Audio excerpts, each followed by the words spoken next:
to go through, it seems if we're not conscious and we're not awake, we need pain to wake us up. And my understanding is that's what's happening on our planet at the moment. We have to get lost in order to get found, it would seem. And there needs to be enough pain in order to actually stimulate growth and change and new vision. And that seems to be just what is unfolding. I was sat giving a talk a little bit before Christmas, and the curtains were open, and it was about 3:30, and the dark started descending, and there was a candle in the middle of the room. And what happened was, I don't know what happened or what seemed to happen, was that as the darkness descended, the candle grew brighter. As the darkness descended, the candle grew brighter. And isn't that just what's happening on our planet at the moment? As the darkness descends, and all the lies and the untruths and the suffering and the pain that we are causing to each other and the planet and all other sentient beings and so on, as that comes to the surface more and more to our awareness, then their flames are rekindled. There are thousands and thousands of organisations, there are millions and millions of people that are waking up on the planet to what is happening. As the darkness ascends, the light grows brighter. It can't be any other way, because we live in a world of duality, don't we? So it's just just like in my own story, things had to get really bad for me to begin to really awaken to the true nature of what life is about. This is what is happening on the planet. And it's all okay. One of my favourite catchphrases is, it's all unfolding perfectly. It's only imperfect if we think that this life is just a separate, this is all that there is, that birth is the beginning and death is the end. Then we're in deep shit. But when we remember that there is a much bigger picture going on here, and that there is an essence of us, whatever you want to call it, that is eternal, that is immortal, that cannot be extinguished, then it's okay what is happening. It's okay, because it doesn't mean that, it's okay and it's not okay, because it's hard to feel the suffering that is going on sometimes. But it's knowing at the same time that this is what we have chosen. This is our choice.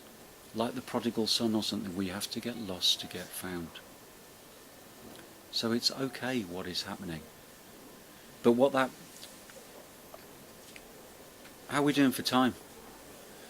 Before I start another little bit, once I get going, it's hard to stop me. We've got about half an hour to go, so about 15 minutes. Okay. Well, I can share this little chunk. So what's becoming more and more clearer for me is, it's not terribly clear, but I've tried to make it clear by putting it into 4 sort of categories, 4 stages that I would say that humanity is going through, and that I have been through myself.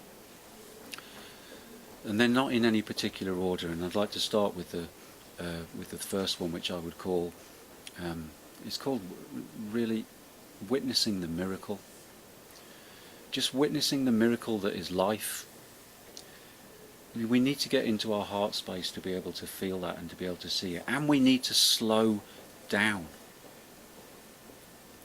I don't know if you notice this, but the pace of life and how it's accelerated, and everybody's whizzing around and flying around. And what happens in that space is that we don't feel. We're not fully present. We're always in our heads on the next thing.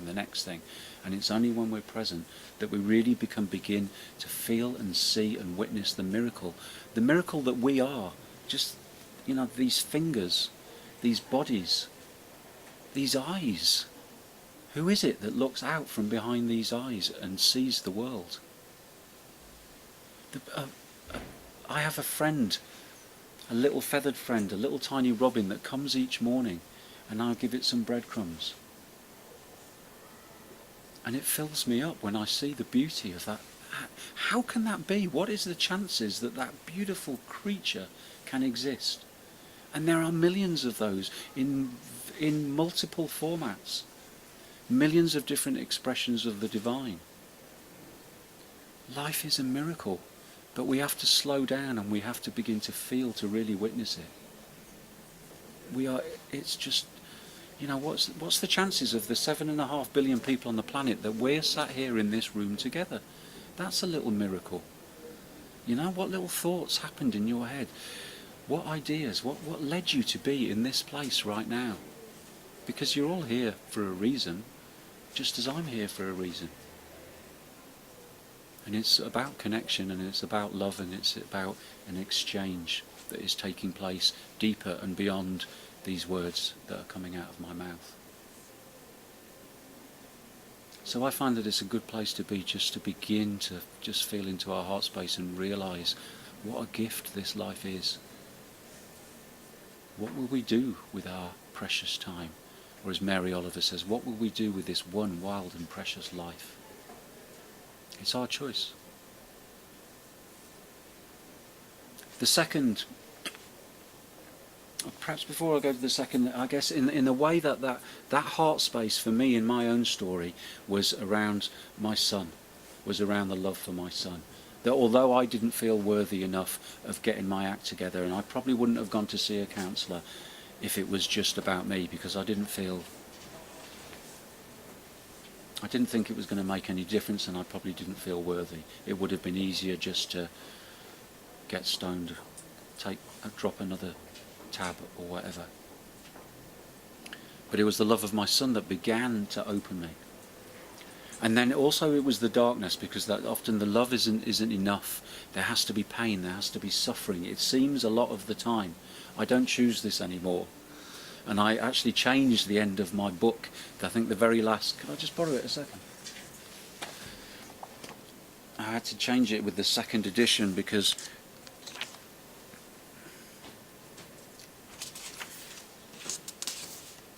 Yeah. I talked about at the end of the book that I look forward to the challenges that life gives me so that I can continue to learn and grow.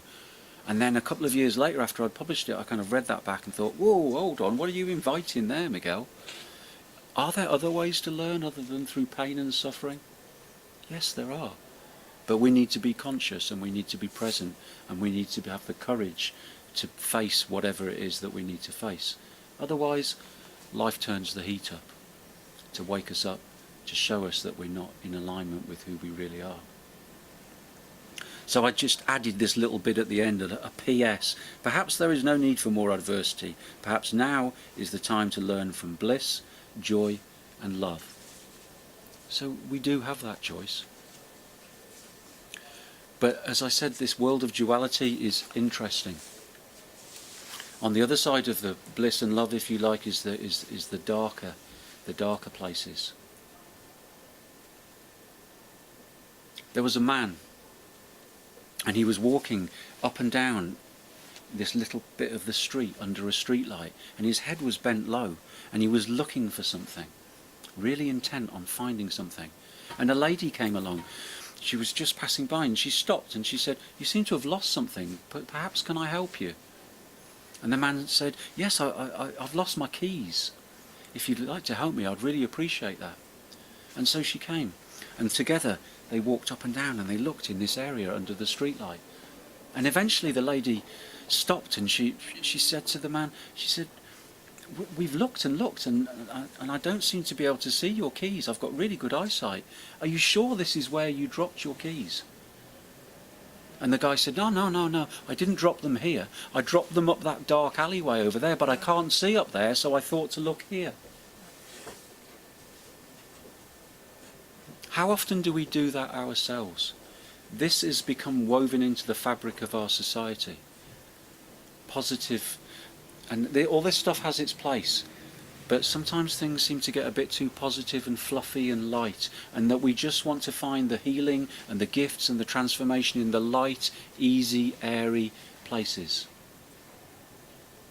My experience is that our greatest treasure lies in the darkest caves. Our greatest treasures and the greatest keys for our own transformation lay in us having the courage to go within those dark places where we fear to tread within ourselves. So for me, as was perfectly primed, as was perfectly set up for me, my darkest, scariest place is in relationship with woman, because it's deeply sewn into me that if I love woman, she will leave me. If I open my heart, she will leave me. It happened 3 times to me before I was 5 years old, and that has been imprinted in me. So my challenge is to have the courage to give myself to love again and again and again. And the pain does get less and it does get easier. But it's those dark places that sometimes that we need to go. Being positive, being supportive and mending and fixing, all those have their place. But the shadow work is something that has kind of got lost from our culture. From the rites of passage that all indigenous peoples had, there was the burying in the ground, there was the going into the darkness. Because that is where we begin to find our true light.